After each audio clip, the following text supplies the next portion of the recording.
నువ్వు చేస్తే సంసారం, ఎదుటోడు చేస్తే ఇంకది ఎందుకు, ఇంకా దాపరికం ఎందుకు, వ్యభిచారం అన్నట్టుంది ఈ ఫోన్ ట్యాపింగ్ వ్యవహారం. గతం నుంచి మొత్తుకుంటూనే ఉన్నాం. అసలు ఫోన్ ట్యాపింగ్ అనే విషయంలో ఏదైతే ప్రభుత్వానికి ఖచ్చితంగా చేసే అధికారం ఉంటుంది, అవి ఎవరెవరివి ఏ పరిస్థితులలో చేస్తారు అనే విషయాన్ని చెప్తే వార్తల్ని వండి వండి వండి వండి వార్చి ఆఖరికి ఈరోజు మరి వీళ్ళందరినీ ఏడముంచాలను, ఈ వార్తల్ని రాసిన వాళ్ళని, ఈ చెత్త వాగినోళ్ళని తీసుకపోయి మూసి నీళ్ళతోటి కడగాలేమో వాళ్ళ నోర్లు. ఇప్పటికి కూడా ఇంకా బయటకు వచ్చిన తర్వాత ఇంకా సోకాల్డ్ అనే పర్సన్స్ ఇంకా మొగుడు పిల్లల ఫోన్లు ట్యాప్ చేసిరు. సిగ్గుండాలే ఆ మాటలు మాట్లాడడానికి. ఎందుకు చేస్తారు?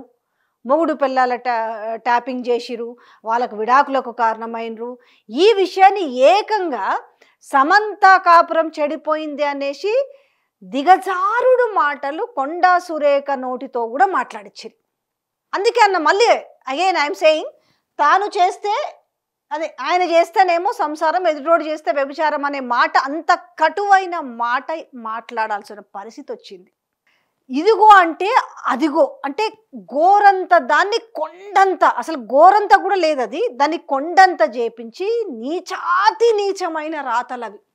వాడి ఫోన్ విన్నారు, ఈమె ఫోన్ విన్నారు, ఆమె ఫోన్ విన్నారు, మొగుడు పిల్లల ఫోన్లు విన్నారు, ఫ్రెండ్స్ ఫోన్లు విన్నారు, బిజినెస్ వాళ్ళు విన్నారు, వాళ్ళ విన్నారు. ఇంకా ఒకటి కాదు, దానికి చాలా నీచంగా ఓ పనికి మాల ఛానల్ అయితే రోతపు రాతలు, రోతపు థంబ్నెయిల్స్ పెట్టింది కూడా చూసినాం.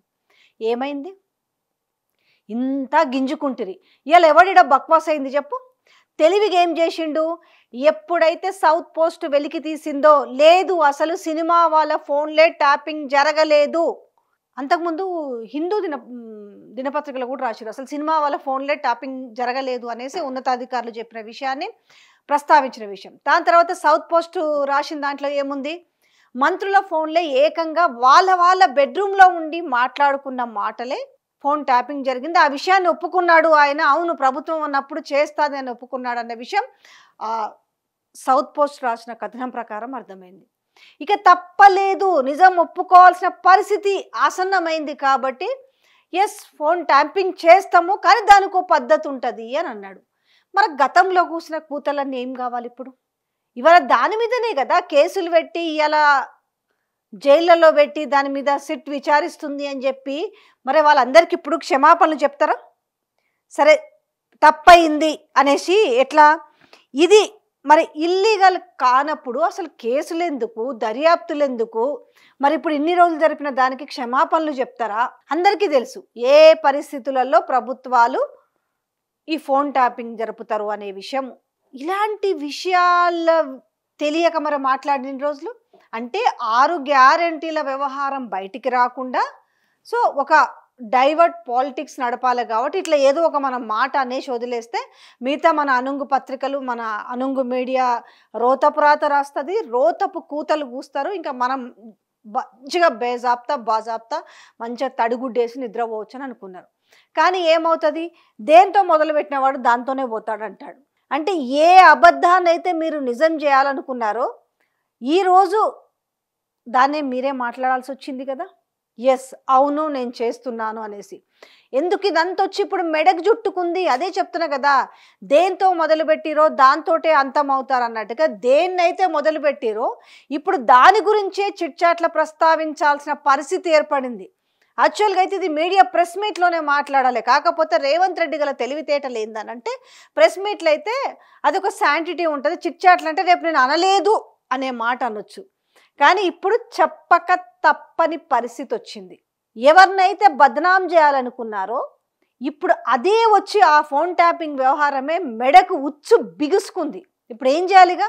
ఆయనతో గట్టిగా అయితే సాగు వస్తుంది తప్పితే ఆ బిగిసిన ఉచ్చును కాస్త కొంచెం మనం తెరిపి చేసుకోవాలంటే నిజం ఒప్పుకోక పరిస్థితి. ఇప్పుడు ఆఖరికి మీనాక్షి నటరాజన్ ఫోన్ కూడా ట్యాపింగ్ చేసిరన్న వ్యవహారము ఇటు గాంధీ భవన్ వర్గాల్లో కావచ్చు, కాంగ్రెస్ లీడర్లు, కాంగ్రెస్ కార్యకర్తలతో సహా గుసగుసలు కాదు బాహటంగానే మాట్లాడుకుంటున్న పరిస్థితి. ఈ నేపథ్యంలో ఏం చేయాలి? ఆల్రెడీ కోమటిరెడ్డి బ్రదర్స్ కావచ్చు, ఉత్తమ్ కుమార్ రెడ్డి కావచ్చు, వీళ్ళ ఫోన్ ట్యాపింగ్ అయిందనే విషయం వాళ్ళకి బాజాప్తా తెలుసు. ఇక మిగతా మంత్రులు కావచ్చు, ఎమ్మెల్యేలు కావచ్చు, ఎక్కడో ఒక్క చోట మా ఫోన్లు అయ్యుంటాయా అనే వాళ్ళకు కూడా కళ్ళు పూర్తిగా తెరుచుకున్నాయి అనుకోవాలా, పూర్తిగా తెరుచుకున్నాయి. అంటే వీళ్ళు ఏం చెప్తున్నా, దేనిపైన విచారణకు వీళ్ళు ఉసిగొలుపుతున్నా ఇదంతా పచ్చి అబద్ధం అనే విషయం అయితే తేలిపోయింది కదా. ఇదంతా ఒక టైంపాస్ వ్యవహారంగా నడిపిండ్రు వాళ్ళు. ఆ టైంపాస్ వ్యవహారాన్ని ఏం చేసిరంటే కథలు కథలుగా నడిపించారు. అవి మామూలు కథలు కావు బాబోయ్. యాంకర్లు విన్నారంట, ఏవి మన ఎంటర్టైన్మెంట్ యాంకర్స్ ఉంటారు కదా, అంటే ఎంత దిగజారుడు వ్యవహారానికి వచ్చింది ఆఖరికంటే. ఏ నుంచి మొదలు పెడితే జడదాకా వస్తుంది అంటారు కదా, ఎవడికి తోసింది వాడు వండి వార్చిరు. ఇంకా ఈరోజు పొద్దున చూస్తే వార్తలు చదువుతున్నారు, మీ లెక్క కాదు, మీ లెక్క మొగుడు పెళ్ళాల ఫోన్లు వినలేదు అనేసి. ఏం మాటలు ఇంకా అవి. అంటే చింత చచ్చిన పులుపు జావదన్నట్టుగా ఇంకా దాన్ని వెనకేసుకొస్తున్న కొంతమంది సన్నాసులను చూస్తుంటే వీళ్ళకి ఇంకా నన్న బుద్ధి రాదా? సో బాజాప్తా ఎక్కడ ఎందుకు తెలుసా ఈ వ్యవహారం బయటకు వచ్చిందో? నేను మొన్ననే చెప్పిన, నాకు గాంధీ భవన్ వర్గాల్లో నుంచి వచ్చిన సమాచారం ప్రకారమే ఇక్కడ మీనాక్షి ఫోన్ కూడా ట్యాప్ చేసిరనే వార్తని నేను బయట పెట్టిన.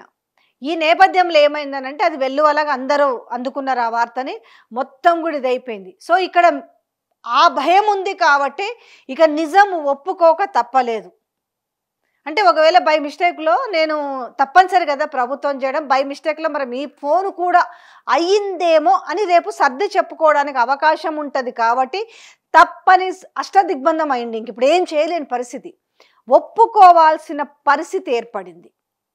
ఆ నేపథ్యంలోనే ఇంకా చిట్చాటు వ్యవహారంలో రూపంలో ఆయన ఈ విషయాన్ని, గతంలో నా ఫోన్ ట్యాపింగ్ అయిందని ఇజ్రాయెల్ నుంచి తీసుకొచ్చి నా కొంప దగ్గరే పెట్టారు, నా ఇంట్లోకి ఎవరు వస్తున్నారు, ఎవరు మాట్లాడుకుంటున్నారు మా రూమ్లో, మా ఆఫీస్లో, అంటే ఆయన ఇంటి దగ్గర, ఇవన్నీ మాట్లాడాయన. అసలు నా ఫోన్ ట్యాపింగే జరగలేదు. ఒకవేళ ట్యాపింగ్ జరిగి ఉంటే నాకు ఈ పాటికి సిట్ విచారణకు పిలిచేవాళ్ళు కదా. ఇప్పుడు నిద్రలేసిరా అంటే మీరు అనుకున్న కథ అంతా నడపాల్సినంతసేపు నడిపిరు డ్రామాని. ఇక డామిట్ కథ అడ్డం తిరిగిందంటారు కదా. ఇక ఇప్పుడు ఈ ఫోన్ ట్యాపింగ్ వ్యవహారం అంతా ఎక్కడికి వచ్చిందంటే ఆఖరికి సీటు ఊడే కాడికి వచ్చింది. సినిమాలో చూపిస్తారు కదా గ్రానైట్, దాని పిన్ బీకి దాని మీద కూర్చుంటే అది లేస్తే పేలుతుంది కదా, ఆ పరిస్థితికి వచ్చింది. ఇప్పుడు ఇంకా తప్పదు, లేస్తే పేలేటట్టుగా ఉంది. ఏం చేయాలి ఇప్పుడు? నిజం ఒప్పుకోవాలి. సో కాబట్టి ఒప్పుకున్నట్టుగా, చెప్పలేక చెప్పినట్టుగా, ఇరుక్కున్నట్టుగా తెలివిగా తప్పించుకున్నాననుకొని ఆయన నిన్న పెట్టిన చిట్చాట్ తెలిపింది. ఇప్పుడు ఈ విషయం మీద హైకమాండ్ చాలా గుర్రుగా ఉంది. మీరు ఇన్నిసార్లు చెప్తారు హైకమాండ్ గుర్రుగా ఉంది అనేసి, మరి ఎందుకు వీకేస్తలేరు అని కూడా ఉండొచ్చు. ఓ సమయం అయితే సచ్చి ఉంటుంది కదా, తప్పదు. ఏం చేస్తారు? వాళ్ళకు కూడా ఉన్నదే 3 రాష్ట్రాలలో ఉంది. ఇక ఇది కూడా పోతే ఎందుకు ఇబ్బంది అనేసి చూద్దాం, దాన్ని కాపాడుకునే ప్రయత్నం. ఎందుకంటే వాళ్ళకు కూడా ఎట్లుందంటే పరిస్థితి, ముందుకు పోతే నెయ్యి, వెనక్కి పోతే గొయ్యి అన్నట్టుగా ఉంది ఇప్పుడు రాహుల్ పరిస్థితి కూడా. పీకలేడు, ఉంచలేడు. ఈ నేపథ్యంలో ఏం చేయాలి అన్నీ ఒక్కొక్కటిగా గమనిస్తూ పోతున్నారు. ఇక ఆఖరికి వాళ్ళ ఫోన్లు, అంటే ఎందుకు మీనాక్షి ఫోన్ ట్యాప్ చేయాల్సిన పరిస్థితి వచ్చిందంటారు? ఇది నేను మాట్లాడుతున్న ముచ్చట కాదు, ఇది కాంగ్రెస్ వాళ్ళు మాట్లాడుకుంటున్న మాటనే.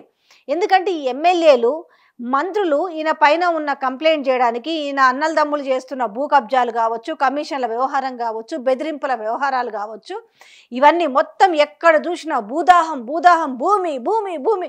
నిజంగా చచ్చిపోయినా కూడా మనిషికి ఇంత 6 అడుగుల జాగజాలు. అలాంటిది ఇక వాళ్ళు మొత్తం కొల్లగొట్టేసే తెలంగాణలో ఎంతవరకు ఉంటే అంతవరకు అనుకున్న నేపథ్యంలో, దీని మీద కంప్లైంట్లు పెరుగుతున్న నేపథ్యంలో అసలు ఎవరేం కంప్లైంట్లు ఇస్తున్నారు, రేవంత్ను ఉంచాలా దించాలా అని ఎంతమంది అనుకుంటున్నారు, ఏ ఎమ్మెల్యేలు ఎవరి వైపు ఉన్నారు, అసలు మీనాక్షి నటరాజన్ మంత్రులతోటి ఏం మాట్లాడుతుంది, ఎమ్మెల్యేలతోటి ఏం మాట్లాడుతుంది, ఎంపీలతోటి ఏం మాట్లాడుతుంది, ఈ వ్యవహారాలన్నీ తెలుసుకోవాలంటే ఏం చేయాలి? మళ్ళీ ఈమె అసలు రాహుల్ గాంధీకి ఎలాంటి నివేదిక ఇస్తుంది, ఫోన్లలో ఎలాంటి సమాచారాన్ని చేరవేస్తుంది, తన గురించి ఏమనుకుంటున్నారు అని తెలుసుకోవడానికి ఆయన చేస్తున్న పిచ్చి ప్రక్రియే ఈరోజు వచ్చి మెడకు చుట్టుకుంది. ఇకేం చేయాలి? నేను చేస్తలేను అని చెప్పడానికి లేదు, గట్టిగా చెప్తే ఏమైంది, ఇప్పుడు ఫోన్ ట్యాపింగ్ వ్యవహారం అంటే ఇప్పుడు రేవంత్ తెరపైకి వచ్చిండు.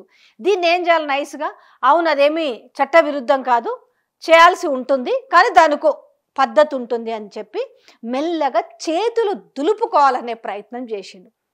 కానీ అదే చెప్పిన కదా, దేంతో మొదలవుతారో దాంతోటే అంతమవుతారు అన్నట్టుగా కరెక్ట్గా ఆయనకు యాప్ట్ అవుతుంది. ఎంత నీచమైన రాతలు రాపిచ్చిరు, ఎంత నీచమైన రోతపు మాటల్ని మాట్లాడిచ్చిరు. ఇవాళ రాసిన పత్రికలకు పరిస్థితి ఏంది, ఇవాళ మాట్లాడిన నోళ్ళ పరిస్థితి ఏంది, ఏడబెట్టుకుంటారు ఇప్పుడు. వీళ్ళందరినీ మూసిలో ముంచి లేపాలి. అసలు నిజంగా నోర్లని 100 సార్లు ఆ మూసిలో ముంచి లేపితే కొంచెమన్నా ఏమన్నా బుద్ధి జ్ఞానం వస్తుందేమో. అర్థమై ఉంటుంది కదా ఈ పాటికి. వీళ్ళు ఎలాంటి వాటికి విచారణకు ఆదేశించిన వీళ్ళ శాంటిటీ ఎంత ఉందో అర్థం చేసుకోవచ్చు కదా. ఇప్పుడు కాళేశ్వరం మీద అట్లనే కథలల్లిరి. కాళేశ్వరం కూలేశ్వరం అని, కూలేశ్వరం అని అంటే ఒక కుక్కని అది పిచ్చిది అని ముద్ర వేయాలంటే 100 సార్లు 100 మందితోటి పదే పదే పదే పదే అనిపిస్తే అదొక పిచ్చి కుక్క అవుతుంది అనుకుంటా. కానీ ఈడే పిచ్చోడు, అందుకే అవతల వాళ్ళని పిచ్చి అంటున్నారు అనే విషయం తిరిగి అది రివర్స్ అయిన తర్వాత ఏం చేస్తారు? సేమ్ అదే పరిస్థితి ఉంది ఇవాళ. సేమ్ అదే పరిస్థితి. ఎంత వార్చిరో, వండి వార్చిరో ఇవాళ సిగ్గుతోటి తల దించుకోవాలి. రాసిన పత్రికలు కానీ ఇవాళ అంతే కదా. మరి రేవంత్ రెడ్డి బాజాప్తా ఆ పత్రికలు ఇరికించినాయా, లేకపోతే రేవంత్ రెడ్డి ఆ పత్రికలు ఇరికించాడా, పలానా ఛానల్ ఇరికించారా? ఇవాళ అలాంటి వాళ్ళు రాసే రాతలకి, అలాంటి వాళ్ళు మాట్లాడే మాటలకి రేపు ప్రజల్లో గింతనైనా ఆ మాటకు ఒక విలువ అనేది ఉంటుందా? రేపు ఏ వార్తనిచ్చినా కూడా నమ్ముతారా? ఏ వార్త రాసినా నమ్ముతారా? వీళ్ళు రాసేదంతా అంతే అబద్ధాలే, రేవంత్ రెడ్డి అప్పుడు అట్లా అన్నాడు, ఇప్పుడు ఒప్పుకున్నాడు కదా, ఫోన్ ట్యాపింగ్ నేను కూడా చేస్తా, తప్పే కాదన్నాడు కదా అనేసి ఏ విషయం మీద ఇంకా అంటే ఇదిగో అదేదో ఉంటుంది కదా, ఇదిగో పులి అదిగో పులి అన్నట్టుగా ఎన్నాళ్ళు డ్రామాలు ఆడతారు ఇంకా. సో ఫోన్ ట్యాపింగ్ విషయం ఏమైందంటే ఆఖరికి ఎట్లయిందనంటే ఇదిగో కేటీఆర్ జైలుకి వెళ్తాడు, అదిగో కేసీఆర్ జైలుకి వెళ్తాడు, అదిగో వాళ్ళు వెళ్తారు, అదిగో వీళ్ళు వెళ్తారు అన్నారు కదా. తీరా ఇప్పుడు ఈ పరిస్థితిలో చూస్తుంటే జైలుకు నిజంగా వెళ్లాల్సింది ఎవరంటే ఇవాళ తెలంగాణ ముఖ్యమంత్రి రేవంత్ రెడ్డి జైలుకి వెళ్ళాలి. ఈ ఓవరాల్ మొత్తం ఎపిసోడ్లో చూసుకుంటే ఎవరయ్యా జైలుకి వెళ్ళాల్సింది అని అంటే రేవంత్ రెడ్డే వెళ్ళాలి. తెలంగాణ ప్రజలు కూడా ఇదే కోరుకుంటున్నారు. అంటే ఈయన చెప్పే ఏ విషయమైనా పచ్చి అబద్ధం అనేది అర్థమైంది. ఏ విషయమైనా పచ్చి అబద్ధం. 2 లక్షల రుణమాఫీ విషయం ఎంత నిజం ఉందో, మహిళలకు తులం బంగారం ఇచ్చుల్లో ఎంత నిజం ఉందో, పెద్దలకు పెన్షన్లు 4000 ఇవ్వడంలో ఎంత నిజం ఉందో, రైతు భరోసా 3 సార్లు ఎగ్గొట్టింది ఎంత నిజం ఉందో. ఓకే, ఇవాళ ఈయన మాట్లాడే మాటల్లో ఎంత నిజం ఉందో అనేది అందరికీ అర్థమైపోయింది. పచ్చి అబద్ధాలు ఏ రకంగా ఆడుతారనే విషయం అంటే ఏముందిలే, ఇంతసేపు మనం ఎంత గొంతు చింపుకొని అరిచినా దేవుళ్ళ మీద కనపడిన చోటల్లా ఏడికోతే ఆడికి ఏడికోని వేములాడ రాజన్న పోని, లేకపోతే యాదగిరిగుట్ట నరసింహస్వామి దగ్గరకు పోని, జూబ్లీహిల్స్ పెద్దమ్మ దగ్గరికి పోని, కొండగట్ట ఆంజనేయ స్వామి దగ్గరికి పోని, యాడికన్నా పోని, ఏ దేవుడన్నా కానీ మనము గట్టెక్కడానికి ఎన్ని ఒట్లైనా పెడతాం, ఎన్ని అబద్ధాలైనా ఆడతామని చెప్పేసి మనం ఆ రుణమాఫీ విషయంలోనే చూసినాం కదా. సో అర్థమైంది అనుకుంటే ఇంకా ప్రజలకైతే క్లియర్ కట్గా అర్థమైంది. అంటే ఇవాళ ఒక్కరన్నా నోరిప్పుతున్నారా? ఇవాళ కాంగ్రెస్కి సంబంధించిన సోషల్ మీడియా కావచ్చు, రేవంత్ రెడ్డికి సంబంధించిన పచ్చ సోషల్ మీడియాలో కానీ ఎక్కడన్నా ఫోన్ ట్యాపింగ్ గురించి వార్త వేయాల. అందరు కూడా ఏమంటారు చూడు, తేలుగుట్టిన దొంగల్లాగా అయిపోయారు. చిన్నదానికి ఓహో ఆహో ధీరుడు వీరుడు శూరుడు అని పెడుతుంటారు కదా, ఇలా చూస్తే తేలుగుట్టిన దొంగల్లాగా అయిపోయినారు. ఏం పెడితే ఏమొస్తుందో అంటే ఇన్నాళ్ళు ఎగిరిండ్రు కదా. ఆ ఫోన్ ట్యాపింగ్ గురించి అయితే ఇంతోడు మాట్లాడి, అంతోడు మాట్లాడి, అడ్డంగున్నోడు మాట్లాడి, పొడుగున్నోడు మాట్లాడు, పెద్ద పదవి ఉన్నాడు అదే మాట, గింత పదవి ఉన్నోడు కూడా మాట్లాడు. ఇవాళ ఒక్కరు కూడా నోరిప్పుతలేరు. ఫోన్ ట్యాపింగ్ గురించి ఎప్పుడైతే రేవంత్ రెడ్డి తప్పేమీ కాదు, అవును నేను కూడా ట్యాప్ చేస్తున్నాను అంటే ఇవాళ దాని గురించి ఒక్కరు కూడా అమరం లేడు, సమరం లేడు, కమరం లేడు, ఎవరు లేరు. నోళ్ళు ఎక్కడ పోయినాయో తెలియదు. ఇక పాపం ఇవాళ మంత్రుల పరిస్థితి అయితే ఒక్కరన్నా కూడా ఇవాళ దాని గురించి మాట్లాడే వ్యక్తి లేరు. ఎందుకంటే వాళ్ళ ఫోన్లే ట్యాప్ అయిన విషయంలో రెడీ హ్యాండెడ్గా వాళ్ళకి దొరికిన విషయం తర్వాత ఇంకేం చేస్తారు చెప్పుర్రి. సో ఇప్పటికైనా ఈ కథ ఈ రకంగా సమాప్తమైనందుకు సంతోషం నేను అనుకుంటున్నా. ఇంతకు మించి ఏముండదు. మళ్ళా ఇంకా చిల్లర మళ్ళీ దానికో పద్ధతి ఉంది అన్నప్పుడు అందులో పాయింట్లు వెతుక్కొని ఇందులో మాత్రం ఇంకా మొగుడు పెళ్ళాలు, ఆ మొగుడు పెళ్ళాలు అనేవాళ్ళు ఒక్కసారి వాళ్ళ జీవితం గురించి వాళ్ళు కూడా వెనక్కి తిరిగి చూసుకుంటే అర్థమవుతుంది. సాక్షాత్తు ఎవరైతే నా ఫోన్ ట్యాప్ కాలేదు అయ్యుంటే నన్ను సిట్ విచారణకి పిలిచేది అన్న తర్వాత కూడా ఇవాళ నిజంగా చెప్పాలంటే ఇదంతా మీరు విన్న సబ్జెక్ట్ అయినప్పటికీ చెప్పుకుంటూ పోతే ఎంత పెద్దగైనా ఉంది, ఎన్ని మాటలైనా కూడా వస్తాయి కదా. అధికారుల విషయంలో కూడా విచారణ విషయంలో కూడా ఎవరిని విచారణ చేయాలా? మరి పెద్ద పెద్దోళ్ళని చేయాలి కదా. మహేందర్ రెడ్డిని చేయాలా, ఇంకొకరిని చేయాలి, వాళ్ళని చేయరు. అంతే మరి చిన్న చిన్నోళ్ళని చేసాడు ఎందుకు? ఇప్పుడు అధికారులు ఏవైతే చెప్తున్నారో మరి రేవంత్ రెడ్డి కూడా గవే చెప్తుండు కదా. ఇప్పుడు సంఘ విద్రోహ శక్తులు కావచ్చు, మత ఘర్షణలు రేగినప్పుడు కావచ్చు, అల్లర్లు రేగినప్పుడు కావచ్చు, శాంతి భద్రతల కోసం కావచ్చు, డ్రగ్స్ విషయంలో కావచ్చు, గంజాయి విషయంలో కావచ్చు, ఇలా రకరకాల నేపథ్యంలో ట్యాప్ చేస్తుంటారు ఫోన్. అదే చెప్తారు అధికారులు కూడా. కానీ ఇందులో ఏం చేసిరు? లేనివి ఇరికించి మరి ఇప్పుడు ఏవైతే మాట్లాడారో ఇవన్నీ కూడా ఇప్పుడు రేవంత్ రెడ్డికి వర్తిస్తాయా? సినిమా వల్ల ఫోన్ ట్యాపింగ్ చేస్తున్నాడు, రియల్ యాక్టర్లు అవి చేస్తున్నాడు, తమ్ముళ్ళు అన్న మీద ఎలాంటి కక్ష కడుతున్నారు, తమ్ముళ్ళు పదవి కోసము అన్న మీద ఎలాంటి కుట్రలు పన్నుతున్నాడు అనేసి తమ్ముళ్ళ ఫోన్లు వింటున్నాడు, తమ్ముళ్ళ ఫ్యామిలీ ఫోన్లో ఇలాంటి నీచానికి దిగజారి మాట్లాడే పరిస్థితులు రావాలా? వద్దు. ఎప్పుడైనా కూడా ఏదైనా వ్యక్తిగతానికి పోవుడు మంచిది కాదనే విషయం ఈ పాటికైతే మరి రేవంత్ రెడ్డికి మంచిగా అర్థమైంది. ఇంకా అటనే వార్తలు చదువుతాం, అట్లనే వార్తలు రాస్తాం అనేటోళ్ళకి వాళ్ళు కూడా జర కళ్ళు తెరుచుకుంటే మంచిగా ఉంటుంది.